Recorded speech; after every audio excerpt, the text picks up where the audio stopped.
Yeah, good. Yeah, so first of all, hello everybody. I think Vision may be the last class actually of the course, so it's good to just be here with you. I hope you had a very nice few weeks of learning and working together, and I'm really looking forward to see what comes up with the new exhibition and metaverse space we are creating. So I'm really excited about that. Um, every time we do this class, I'd like to spend a bit of time to talk about crypto wallets in general, and also to understand something in the more deep, about security, about what we are storing into our wallets, and what are good practices in general. So I think first of all, it's good to understand that there are two mainly types of wallets. One is called custodial wallet. And why is it called custodial wallet? Because we rely on a third party to have custody of our properties, of our assets, of our funds. Um, Custodial wallets are like Coinbase, Kraken, Binance, all these what is normally called centralized exchange. There are other custodial wallets also specifically for NFT, for example. What is a good comparison? I think banks are a good comparison to custodial wallets. So banks have custody of your of your funds, but let's say like if you need to ask permission to do things to the bank. So the same in a way is when you have a custodial wallet, you need to, if Coinbase, Kraken, or Binance decide at some point to stop withdrawal or to say to you, hey, your NFTs in my Coinbase wallet are frozen, there is not much you can do because they have custody of the assets. Instead, what we're going to focus on today and what we focus in general when we talk about crypto, decentralization, and blockchain are non-custodial wallets. So similar to Kukai, Temple, Fortezos, MetaMask, Ledger, that is another wallet. They're all types of non-custodial wallets where the custody is given to the person itself, so to you. Of course, when you have custody of something, it is good because it comes with decentralization, it comes with a lot of freedom, but it also comes with bigger responsibilities because when now, if something happens to our funds, we cannot go to anybody and say, hey, somebody took all my funds. We're not going to say, they can say I'm sorry, but we're not going to be able to return anything to you. We're not going to be able to help you because you were the one that had custody in that case. That's something that is very important to understand, and it's very important also to understand what wallets are and what wallets can do. So wallets in general are simple application that interact with the blockchain. They don't do much. Wallets now we have. If you think about Kukai or Temple, you can display your NFT, you can see many things, but in essence, a crypto wallet, does two things: store your private keys and sign transactions. That's it. They don't do more. All the rest is additional. It's something that is created to have a better user experience, better user interface, to go to a single point to explore the blockchain in a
So you can think about public key and private key. Sometimes there is people that does like an analog of like email address and the password of your email account.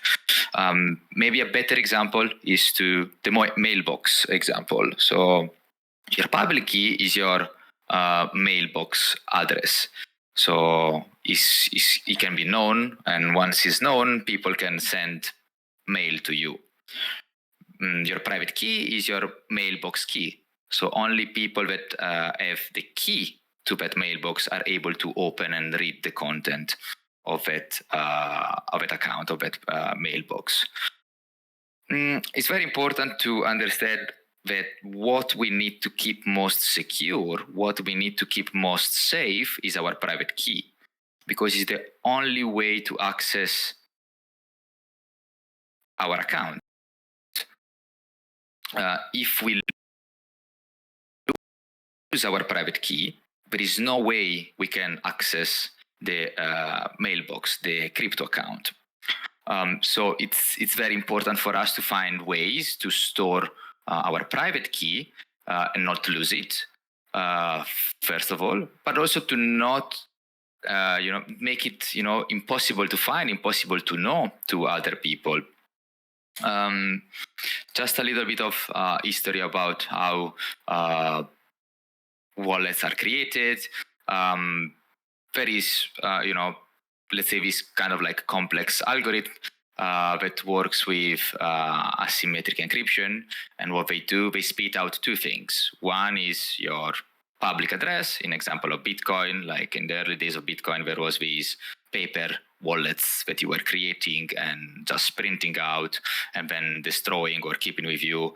So your Bitcoin address, the one that we see like on the left-hand side, is what is public, what you share to people. If I want to send something to somebody, I'm gonna just give my public address. What I need to keep secret is my private key, is on the right-hand side.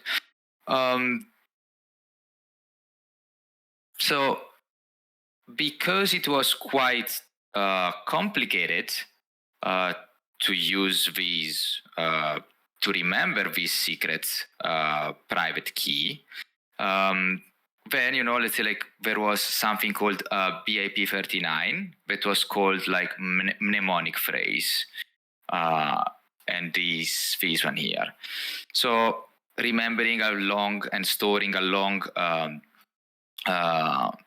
sentence, a long, let's say like alphanumerical character that doesn't make any sense to the human brain is very difficult.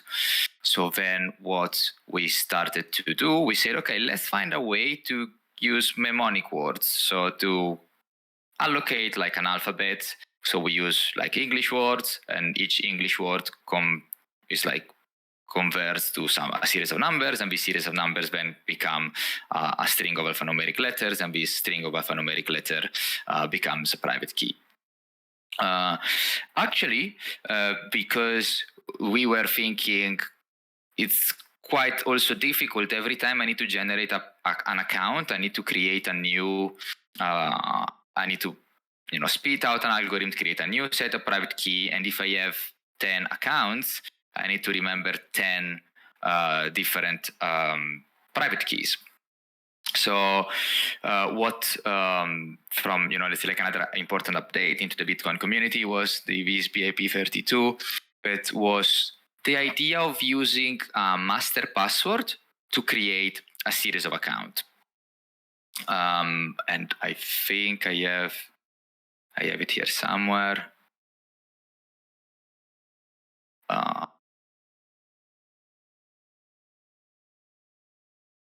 So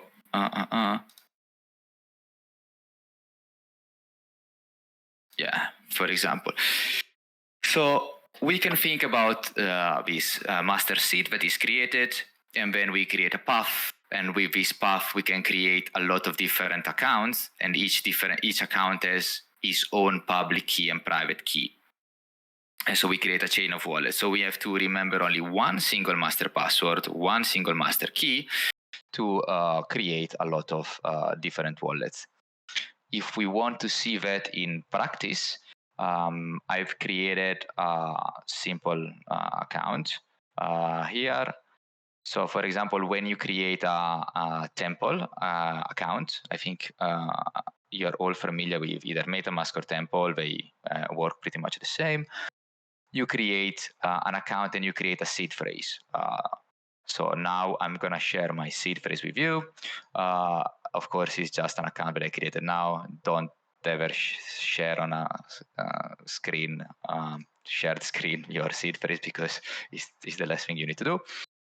So every time, we have these, we created this seed phrase. This seed phrase then, out of this seed phrase, I can create as many accounts as I want. I can create thousands of accounts, and all these accounts are going to be accessible from my seed phrase. But each account have a public key. So for example, for this seed phrase, we have the account number 1 that has this public key, which is still quite a difficult thing to understand, but Tezos domains happens to give us a hint with this.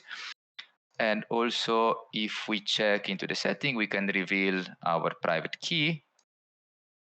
We just need, of course, to put our password. And this one is the private key. So this private key is only connected to this single account.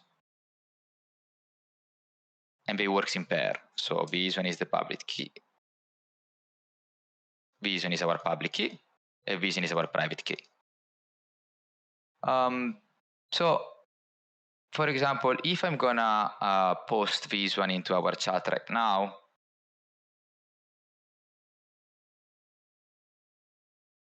and anybody wants to try to access my wallet, what we can try to do, I've set up another Tezos wallet, but it's a completely different empty wallet. So I'm going to show you the difference between the private key and the seed phrase. What we're going to do now, we're going to import an account using just a single private key. So I'm going to take my private key and I'm going to add it here.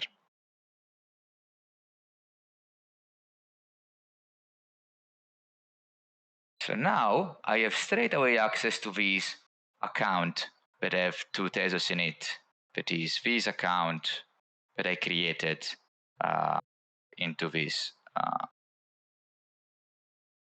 It is the same account. But I don't have access to all the accounts, only to this single account. So if you want to access and try to steal my Tezos here, you can do that, but you can do that only to this specific account. For example, if I just send, and I can perform any operation here, just because I have the private key. So once I have the private key, I have complete access and complete control of what's happening. So if I'm gonna send 0.5 Tezos to the second account, and I try to create another account, there is no way that I'm accessing that account that has 0.5 Tezos. You see, this one is a complete different account than the other one. So this one is the public address, and this one is my account to public address that now has 0.5 Tezos.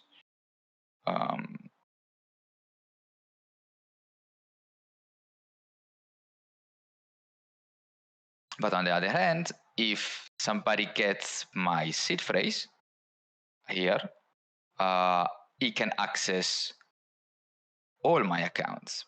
So let's say that I'm gonna import my existing wallet into here, and I can do that by adding this one. I'm gonna just create quickly a password. There we go. So straight away I have again access to both my accounts. So we can consider, so I think it's good to understand the different parts of an account and what is that we have to keep custody So far, does it all make sense? Is there anybody that has any questions?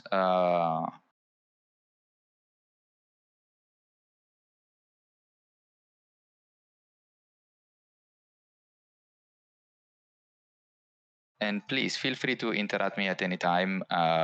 You can drop messages in the chat as well. No problem at all.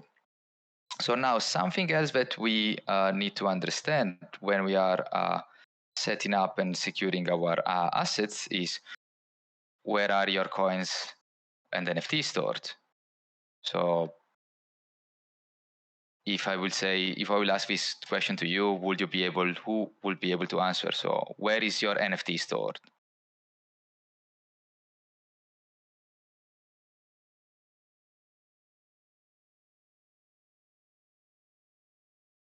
Yeah, I will say, Victor has a very good point in the blockchain. Franco says in the wallet. So it's not exactly in your wallet, but it's in your crypto account. So your wallet only has your private key. So a lot of misconception about hardware wallets when you have a physical device like a ledger is that if you lose the ledger, you lose your belongings, but it's not the case because everything is stored in the blockchain. So there is nothing, that can happen to your assets. The only problem that could happen is that you don't have access to it. So it's very important to understand that your coins, your NFT are stored into your crypto account, and to access your crypto account, you need to have your private key. So we have different types of wallet, of course. We have the hot wallet, that are like Temple, Kukai, etc., and are connected to the internet and are very good because for day-to-day or transactions, you don't have to have a single device. You can do everything in a very quick way, but they are vulnerable to hacking. Why? Because where do you think our Temple extension is going to store our private key? It must store it in our computer. So if something is in our computer and our computer is connected to the internet, somebody that has access to the internet or somebody that has access to our computer is going to be able to, he may be able to find our private key and to find our belongings and to find our, a way to enter our account. Actually, it's not that difficult. I think MetaMask has guides on how to recover your secrets recovery phase if you don't have, if you are locked out. Of course, you need to have access to the computer where all the data is there, but even though it is going to take a few steps, it's not that complicated to just at the end find where everything is stored. So everything that is stored digitally on your computer is going to be there all the time. There is also very important to understand that there is no way to delete data on an hard drive. Even if I delete my extension, there's going to be traces. So it's also very good, like if you gave your computer to some other people, in general, you're selling your computer, maybe, I don't know, it's better to remove your hard drive when you sell it in general, because your hard drive is going to contain information about probably your hot wallet, and technical people will be able to access it. Of course, they need to have an incentive because each hack can happen only if there is enough incentive for them to spend time to recover your the trace of your seed phrase. But just to understand why, what are the risks and why it's very important to, as soon as you have, how about factory reset? Yeah, factory reset. It's kind of really good, but it's not 100% secure. So it happened to me that I was deleting some files at a factory reset on a hard drive, and I was desperate because I deleted some very important files There were files that were chronological history of some conversations that I had, and so I was like, it was very important for me to retrieve those conversations. And I downloaded some tools from the internet, and I paid maybe like $100 for the software, but it was able to just inspect my hard drive and find all the files that were factory resetted, and so I could repristinate it. So yeah, I will say that factory reset is not really 100% sure. If people have enough technical knowledge and enough technical advantage, they will be able. It's a bit like when you see movies that people like burn hard drives, or like, they put a screwdriver in it or put it in a microwave and turn it on. It's not just theatrical, but it's also because they want to fry it in a way that nothing is accessible anymore.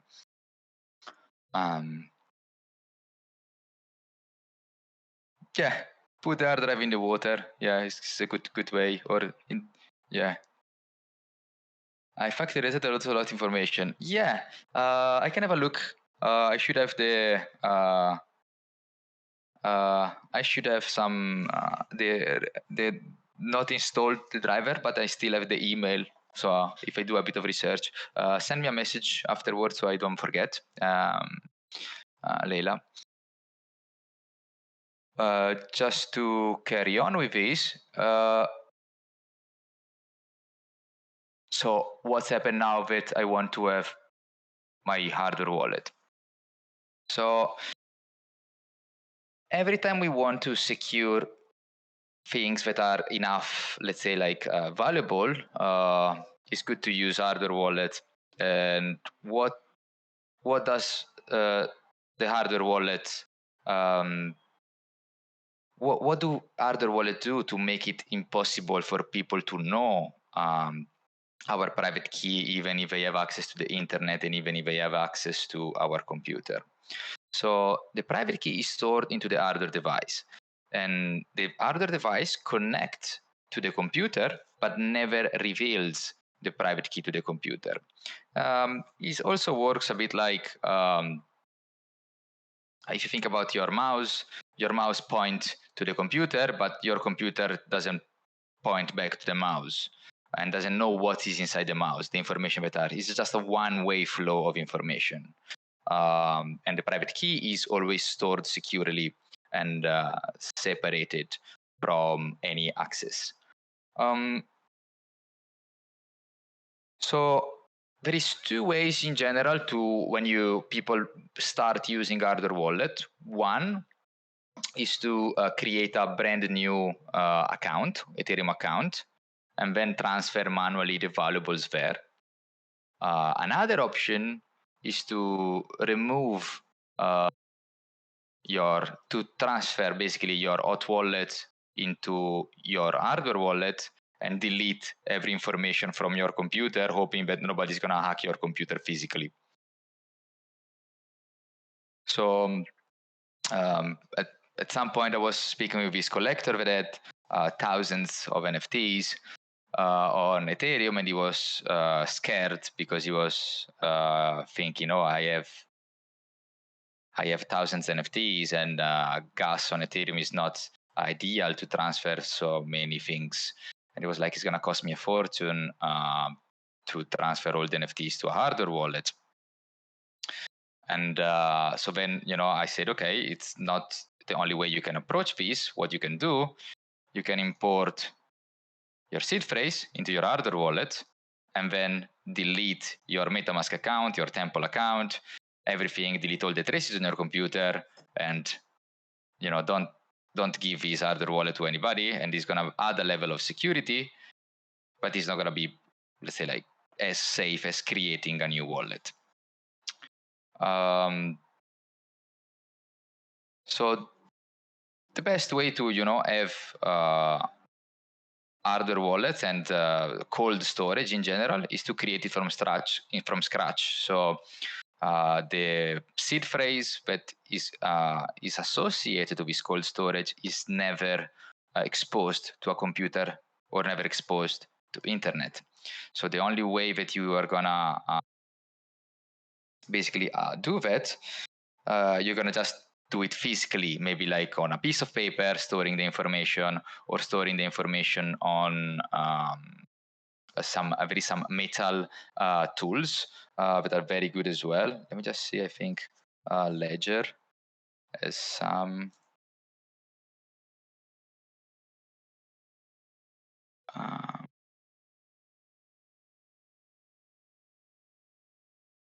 Yeah. So, for example, there are these like still kind of business card format where you can just put all your seed phrase. So it's better than paper. You can secure it with these capsules where you put each letter in order, and you have all the words, and then you can always retrieve it and it doesn't occupy so much space. There is different option how to securely store your seed phrase. Something interesting about hardware wallets is that you can have the same seed phrase applied to multiple different blockchains. So, for example, I can have my Tezos account with my seed phrase. I can have my Solana account with the same seed phrase. I can have an Ethereum account with the same seed phrase, all into the same ledger product.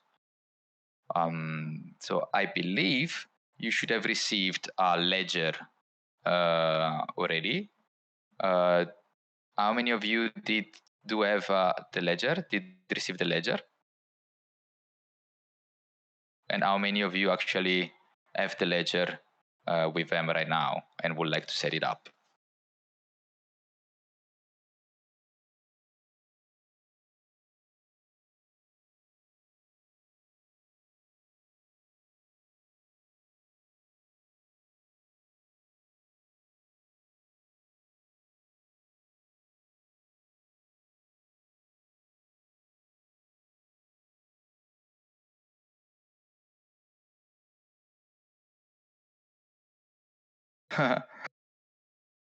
Yeah. No worries. So what I can do, I can just go through how to set it up and explain each step what is the importance. And I can give you also instructions on how to set up the wallet in general and what are good practices. And then people can do it at their own pace. If somebody wants to install it right now, I can also take some time and spend some time with you and do it. But I'm gonna just go through.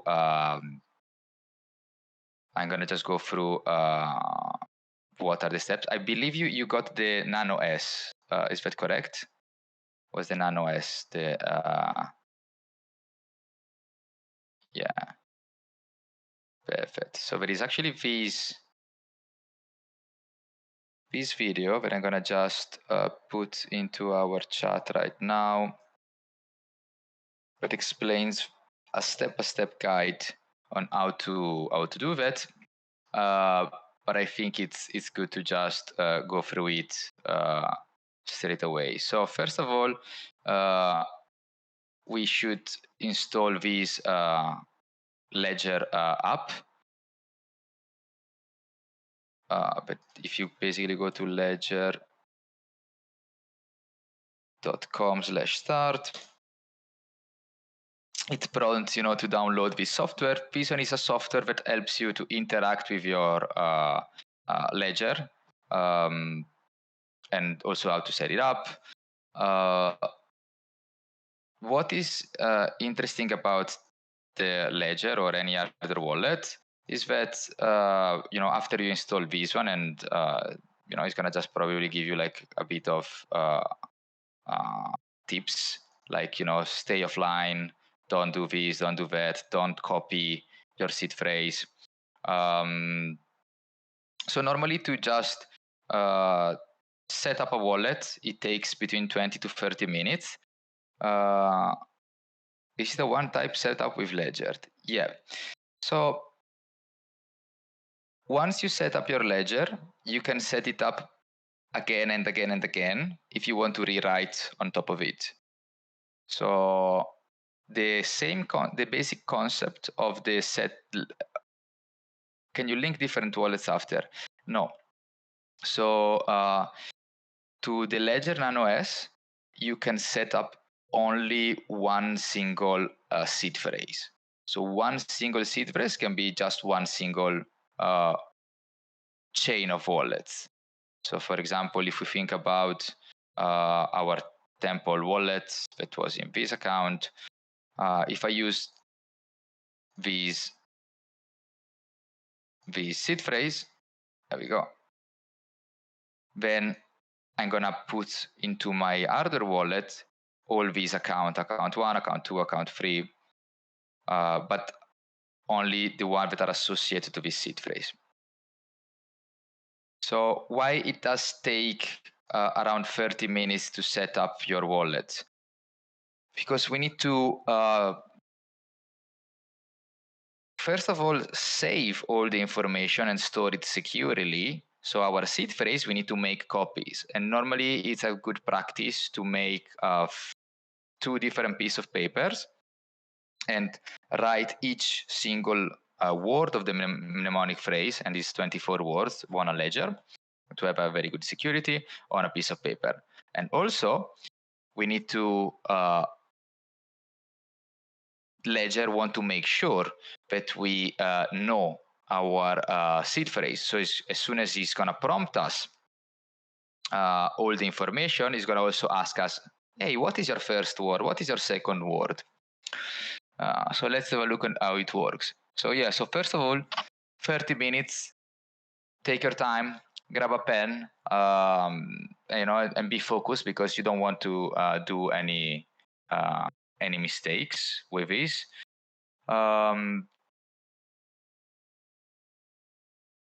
So as soon as you're gonna plug in the device, the Nano S is get powered by the USB cable. So your Nano S is gonna turn on. There are 2 buttons on top of the Nano S.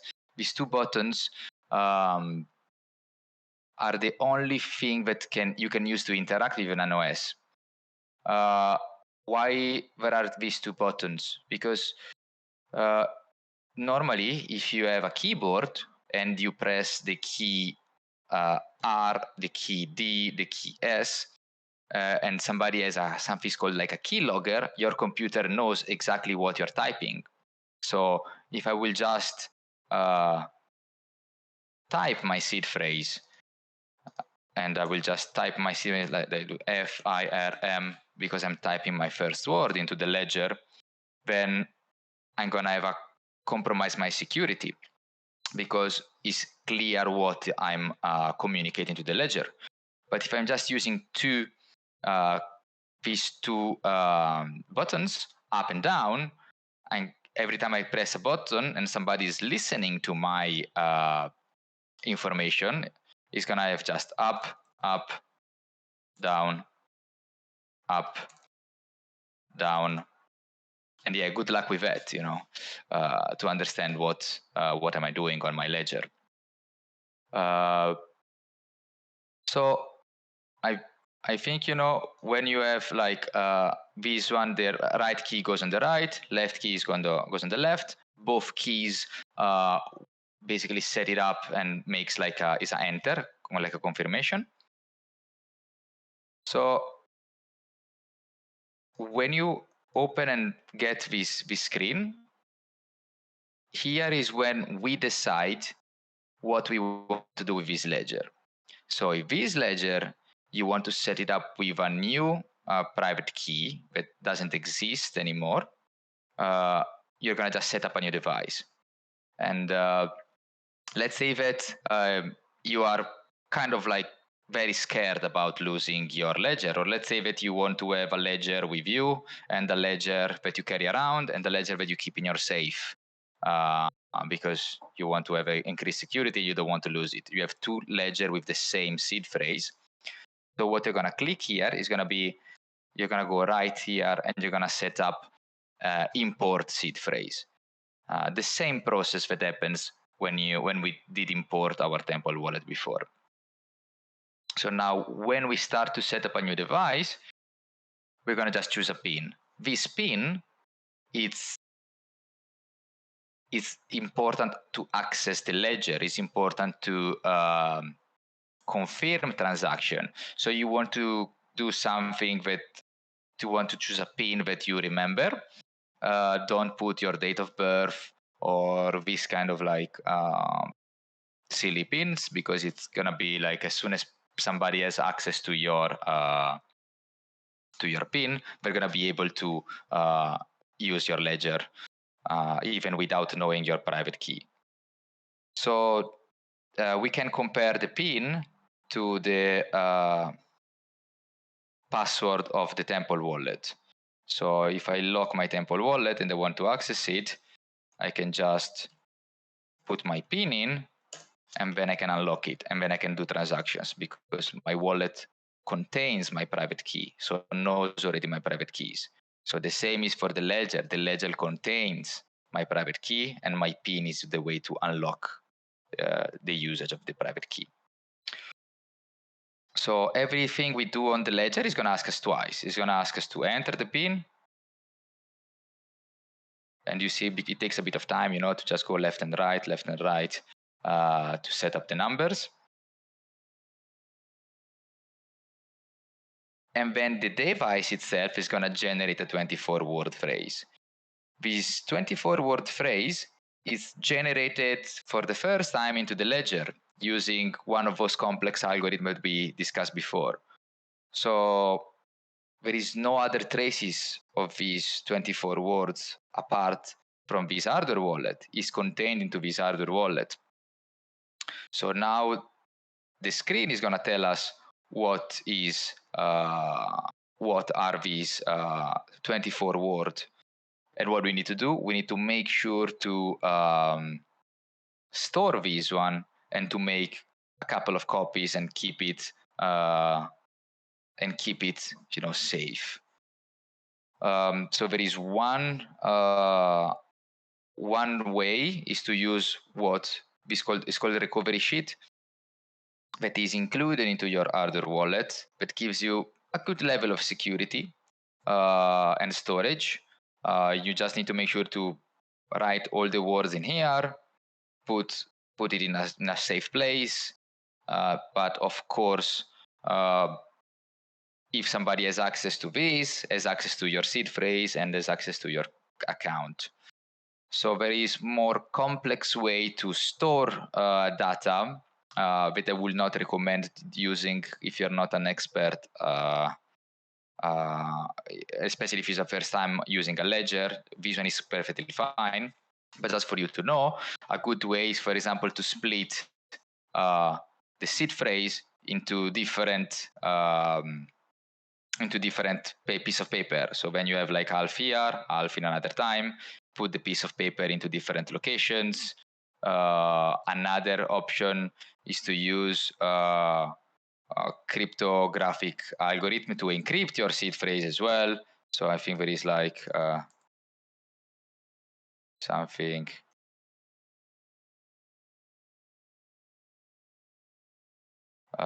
There is some, I don't remember the websites as well. But there are a few websites that use, let's say, like encryption algorithm.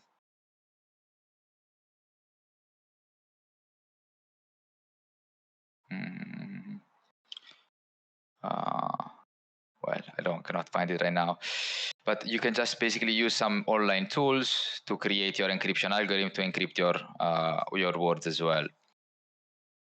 I'm gonna maybe like link it later on in the chat as soon as I find it. It was a French website. Very good. So yeah, so now we're gonna start, and the ledger is gonna give us all these words. And so you see, word number one is gonna be grow. It's very important that we write the word in the exact same order, because to recreate, to regenerate our private key, the words need to be in the exact same order, because different order are not going to be able to generate our private key. So we store all these 23, 24 words. And the ideal is to have 2 copies of these. So take your time, make a couple of copies, and then the ledger itself is going to ask us to confirm the words. So it's going to ask us what is the word for, and then it's going to prompt us some words, and we just keep going left and right until it comes out our word.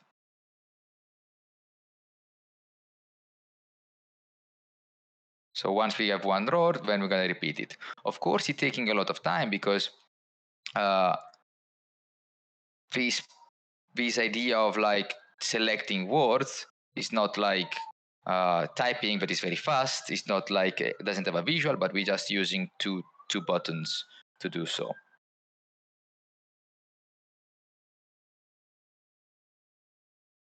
Once this process is all completed, we can basically install apps into the ledger. Installing apps means that each app is going to be one different blockchain. So for example, if you want to have Tezos and use your wallet for Tezos blockchain, you can just set up your Tezos app. If you want to use it for Solana, Ethereum, or which other blockchain, I don't know, XRP, then you can just download this other app. So, any other questions so far?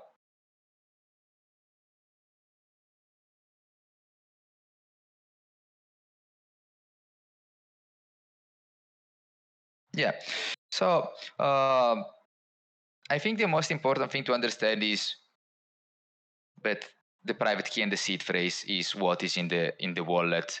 So we can our NFTs are safe in the blockchain. We can always access it as soon as we have our seed phrase and our password and our private key and everything that we can do. There is nothing that can take our NFT as soon as we keep it as safe as possible and secure from very bad people. And also as soon as there is computer and like the singularity happens, and then suddenly people are able to crack these asymmetric algorithms that we all hope never happens. But yeah, hopefully we're very far from that. Now that we have our hardware wallet and we want to use it with applications, how can we do that? Now that we have our hardware wallet, we need to use a hot wallet as a medium to interact with dApps. So let's say that I go to if I go to object.com because I want to just buy an NFT or mint an NFT or whatever, then how can I be able to just sync my hardware wallet? The best way is to use wallets like Temple Wallet or Kukai and connect the ledger to here. So what this connect ledger is going to do is going to just add this ledger account exactly as we are adding one of our accounts. So we're going to have maybe account 1, account 2, and then we're going to have ledger. So by connecting the ledger, we can just basically use the ledger to interact with application. So it's going to look like another account of our Temple account, but the private key is going to be safe into our ledger. It's not going to be into our computer. And every time we're going to have to sign a transaction, we're going to have to just put our PIN on. So it's going to take a bit more time. But unless you're like FOMOing into a drop and you're just trying to buy something very quickly and to do normal things, is much better to have like hardware wallet and to improve your security. It's also funny to see people that are FOMOing into drops. I remember like a friend that was like, we were at a conference and there was this FXH drop that he was waiting, and he was like running around the conference with the computer and the Nano Ledger wallet, and he was trying to put his PIN very fast because he wanted to get these NFTs. And yeah, I think I found it quite hilarious sometimes. Yeah, so I think that covers all about how to install the ledger, how to secure your assets, what to do and not to do, good practices. There is a tons of other resources that you can find on better, more complicated practices. But I will say in general, um, you don't have to install Temple in the ledger. No, no, no, no. You do the opposite. You connect the ledger to your Temple wallet.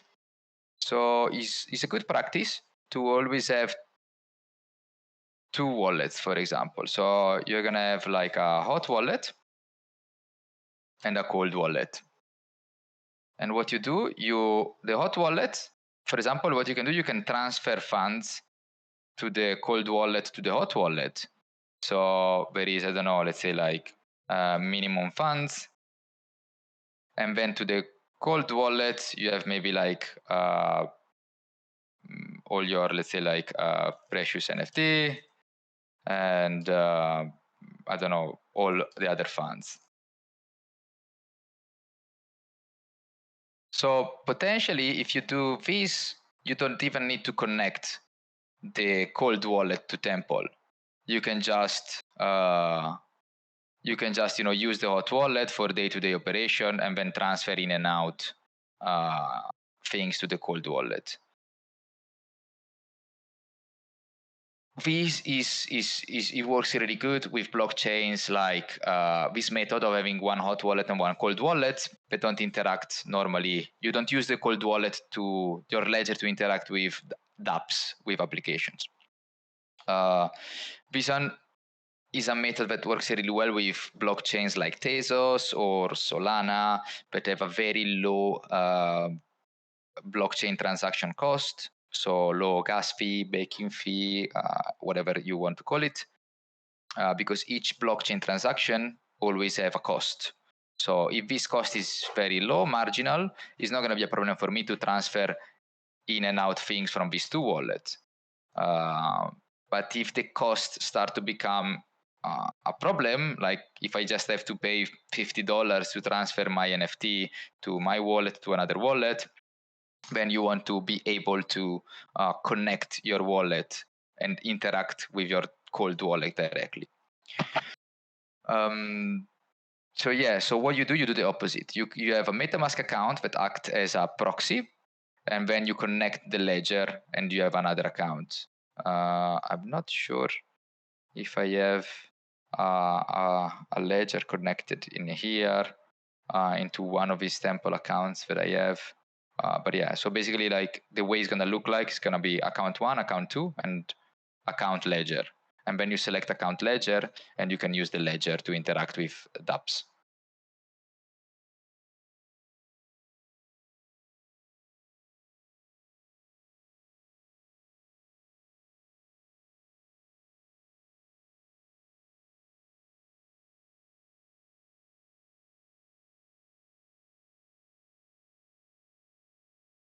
Derivation type is normally the standard TZ1. So TZ2 is almost never used. Normally TZ2 accounts, you have him when you do Kukai social login, for example.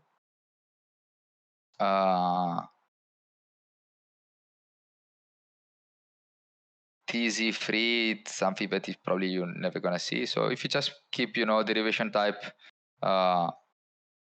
TZ1 and default account is gonna be easy, but it's pretty straightforward how to connect it as well. It's yeah.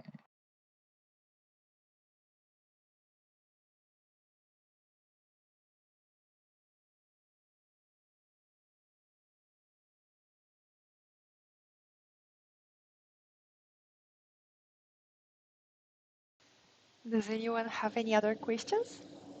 Now's the best Temple time over to ask. Kukai to use with Ledger. To be honest, I think they're both quite well supported because also to Kukai you can connect Ledger directly here. So it's pretty much the same. The the difference maybe is that with Kukai, if you connect Ledger, you cannot have a hot wallet and a cold wallet both. With Temple, you can have your hot wallet here, and then you can have your Ledger, and you can switch between one and out.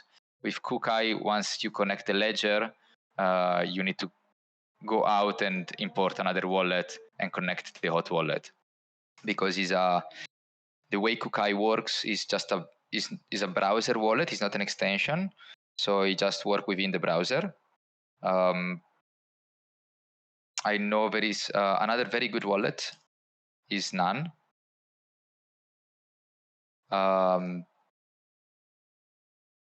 Nan wallet, it's an application for iOS and Android. So if you want to use mobile, it's very good. For mobile wallet is another quite well supported application. The guys are like keep developing a lot.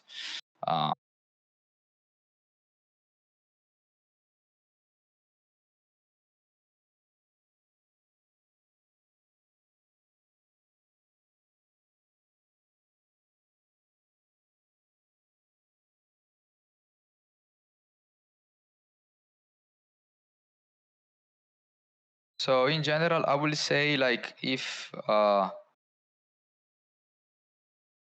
in general these two resources are quite good to go step by step.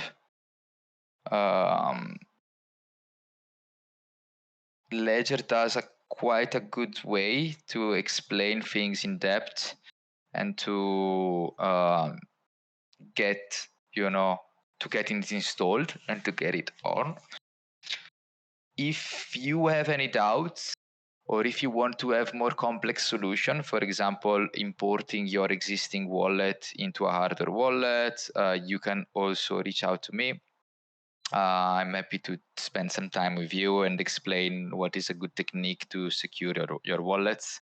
We can book a one-to-one session without any problem.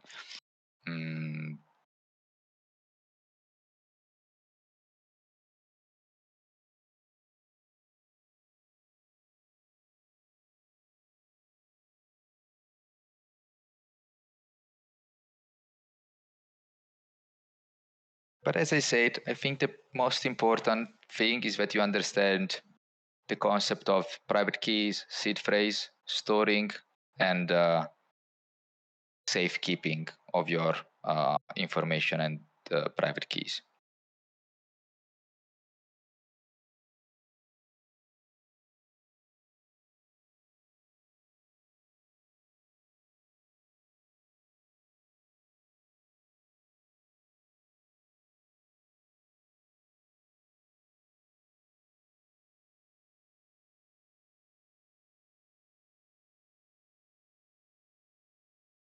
How will I delete the traces of your account in the hot wallet you had in your browser? Yeah, good questions. So for the advanced user, what I will do this. I will basically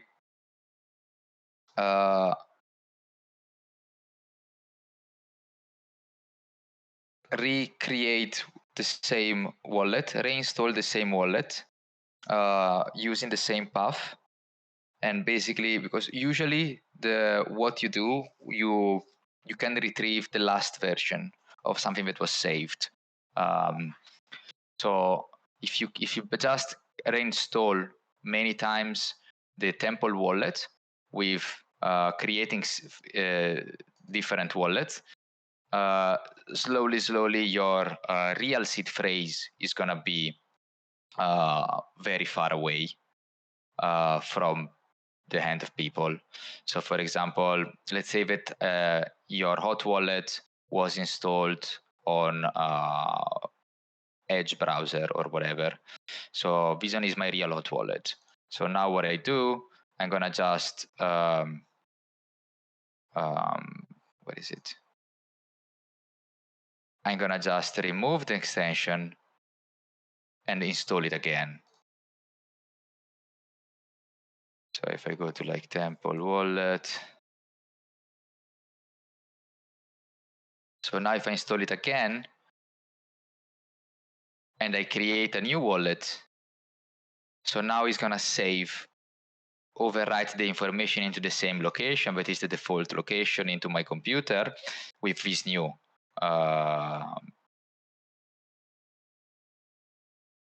so let's say that I do this one time and we set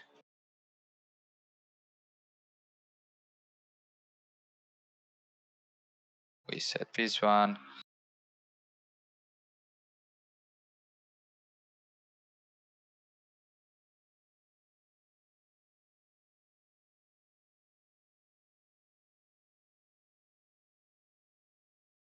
So now I'm overwriting those information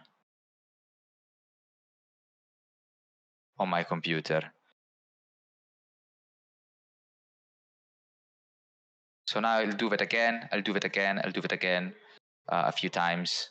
So I don't have to delete everything on my computer, keep using my computer. And this information are more difficult to grasp because if somebody is gonna access to my computer and just find my private key, is gonna find this hot wallet that doesn't do anything basically.